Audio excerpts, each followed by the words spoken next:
नमस्कार विद्यार्थी मित्रांनो, आपण आजच्या व्हिडिओमध्ये स्वाध्याय 2.1 पाहणार आहोत.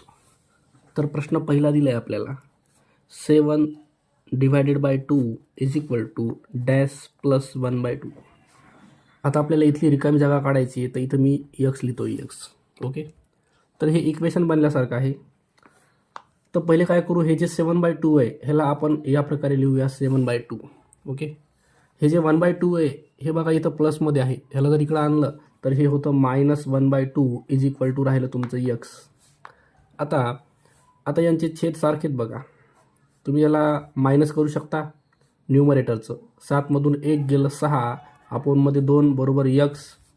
डिवाईड करा 2 1 2 3 6, तर यक्स यायला तुमचं 3. ओके, 2ने डिवाईड करा 3 उत्तर येतं. पर्याय क्रमांक 1 याच्यात ऑप्शन दिले आपल्याला, हे आपलं योग्य आन्सर असेल. प्रश्न क्रमांक 2 दिला आहे, -2 ही ऋण पूर्णांक संख्या, -2 ही ऋण पूर्णांक संख्या डॅश डॅश. ओके, आता हे -2 कुठे येतं बघा, ही तुमची संख्या रेषा किंवा नंबर लाईन.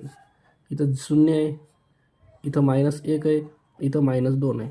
ही तुमची आहे उजवी बाजू, ही बाजू आहे तुमची डावी. ओके, तर त्यांनी म्हणलं आहे -1च्या उजवीकडे येतं, -1च्या उजवीकडे येतं, हे चुकीचं आहे. दुसरा पर्याय -1च्या डावीकडे येतं, हे योग्य आहे. 0च्या उजवीकडं, ह्या 0च्या उजवीकडे येत नाही, हे चुकीचं आहे. 1च्या उजवीकडं तुमचा +1 जो आहे का तो इथं आहे, इथं आहे +1, त्याच्या उजवीकडे ते पण येत नाही. तर पर्याय 2 -1च्या डावीकडं हे तुमचं योग्य आन्सर असेल. प्रश्न क्रमांक 3 दिला आहे, पुढीलपैकी कोणत्या पर्यायातील गुणाकार समान आहे. ओके, आपल्याला गुणाकार करून बघावं लागेल. इथं पहिला पर्याय दिला आहे तुम्हाला, पहिला पर्याय -8 गुणिले -9 आणि इकडं आहे -8 गुणिले 9. आता इथं जर गुणाकार केला, दोघं पण तुमचे निगेटिव्ह आहेत, तर गुणाकार तुमचा पॉझिटिव्ह येतो, प्लसमध्ये येतो. दोघं ऋण आहेत, गुणाकार धन. इकडची बाजू एक निगेटिव्ह आहे, एक पॉझिटिव्ह आहे, म्हणजे याचा गुणाकार मायनस येतो. तर हे दोघं सारखे येत नाहीत. ओके, पुढं दुसरा बघू आपण. पर्याय दुसरा दिला तुम्हाला, -8 आणि 9 आणि इकडं आहे -9 आणि -8. इथं दोघांपैकी एक निगेटिव्ह असलं तर हे मायनस येतं, दोघं पण निगेटिव्ह, हे प्लस येतं, हे पण तुमचे बरोबर नाही येत. ओके, पर्याय क्रमांक 3 दिला आहे,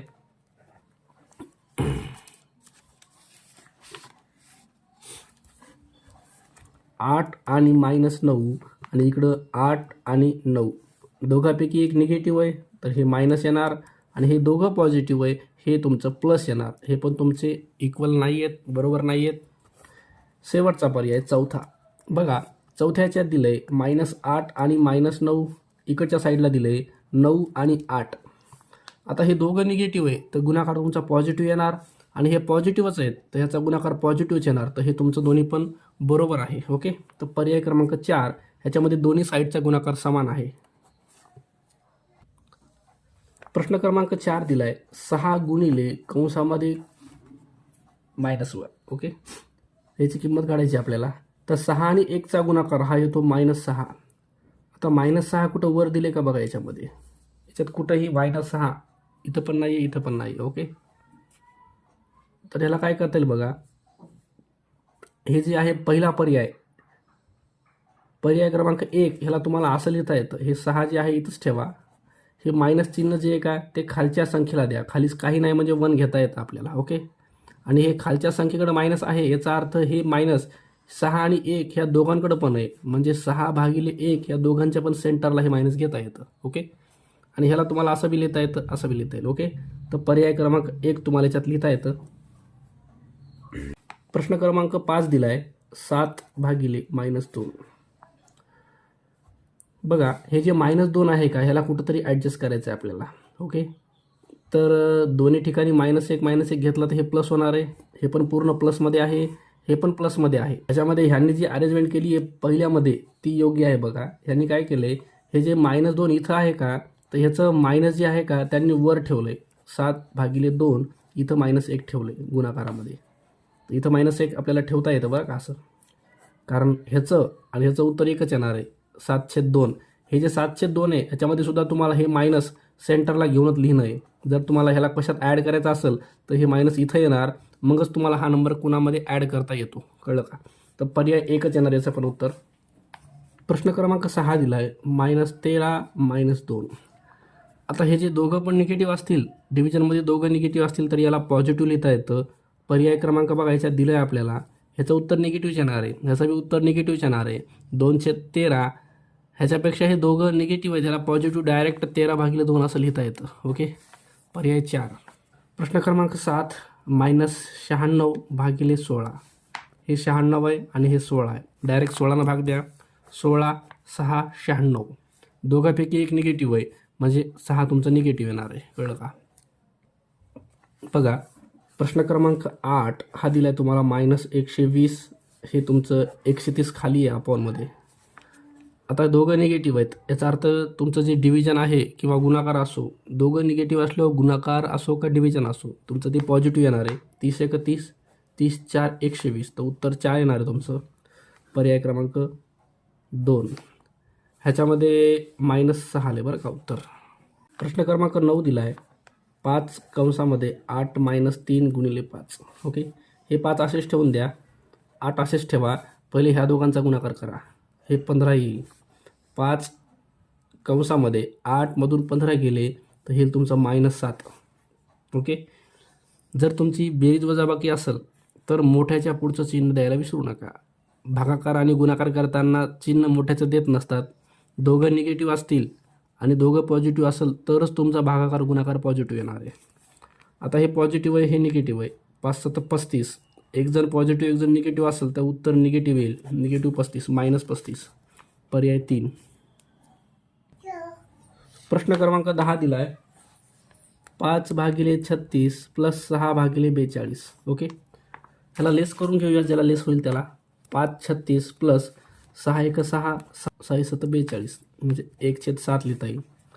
आता याचा एकच गुणाकार करता येतो. 7 आणि 5चा गुणाकार 35 + 36 × 36 आणि भागिले ह्या दोघांचा गुणाकार.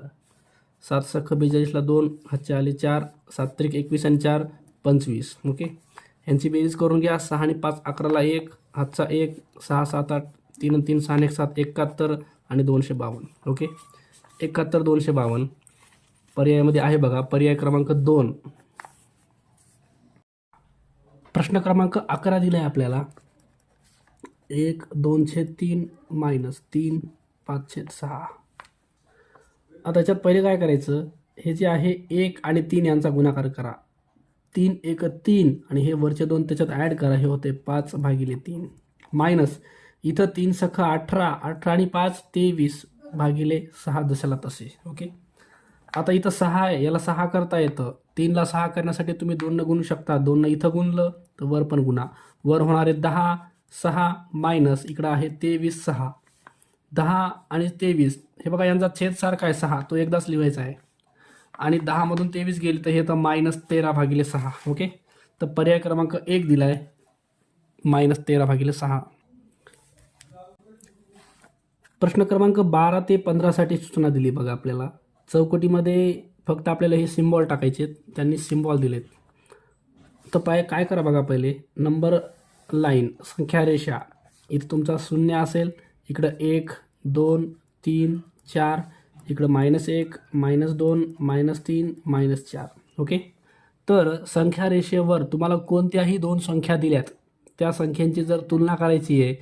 समजा तुम्हाला सांगितलं आहे 7 आणि -6 मध्ये मोठं कोण आहे, तर ह्याच्यामध्ये राईट साईडला उजव्या बाजूला कोणता नंबर येईल हे पहिले पहा. आता याच्यामध्ये हे 7 जे आहे ते पॉझिटिव्ह आहे, धन आहे, तर ते शून्याच्या इकडे येणार आहे कुठंतरी. कळलं का?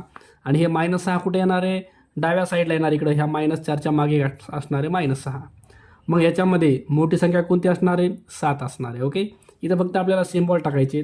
-4 आणि 5 याच्यामध्ये हा 5 तुमचा धन आहे आणि तो मोठा आहे, तर 5कडे असा सिम्बॉल येईल. पर्याय 2.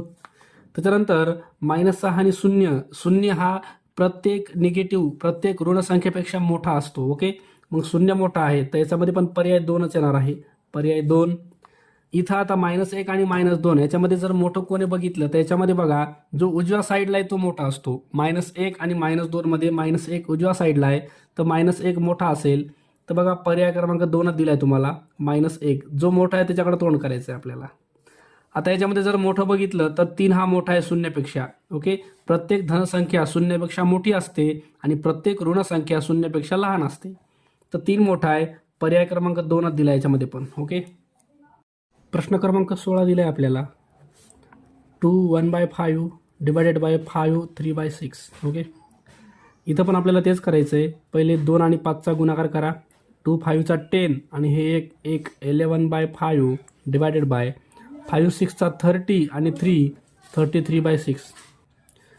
हे 11 5 आहे. हे डिव्हिजन आहे. डिव्हिजन असेल तर डिव्हिजनचं इंटू करता येतं. 6 तुमचं वर जाईल आणि हे 33 खाली येईल. लेस करा आता ह्याला. 11 1 11 11 3 33.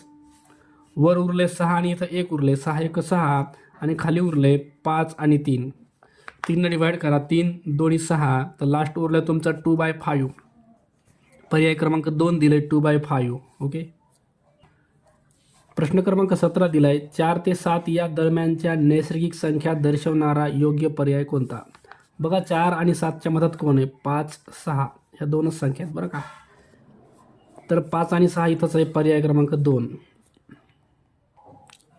प्रश्न क्रमांक 18 दिलाय. -2 आणि 3 यांच्या दरम्यानच्या पूर्णांक संख्या सांगायच्या. -2च्या मागं आहे -1 0 +1 +2. ओके, ह्या संख्या तुमच्या येतील.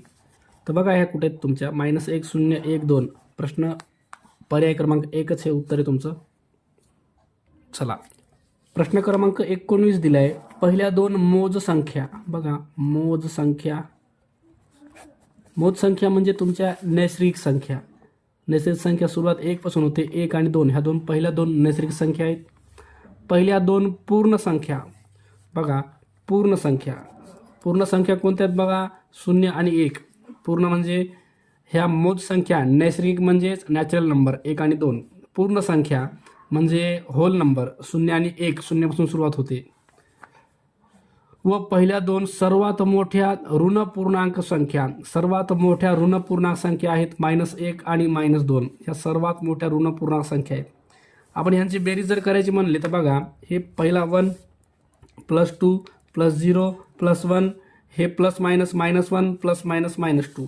हे आणि हे कॅन्सल. हे आणि हे कॅन्सल. राहिलं 1 आणि 0 1. तर पर्याय क्रमांक 2 हे तुमचा आन्सर येऊन जाईल.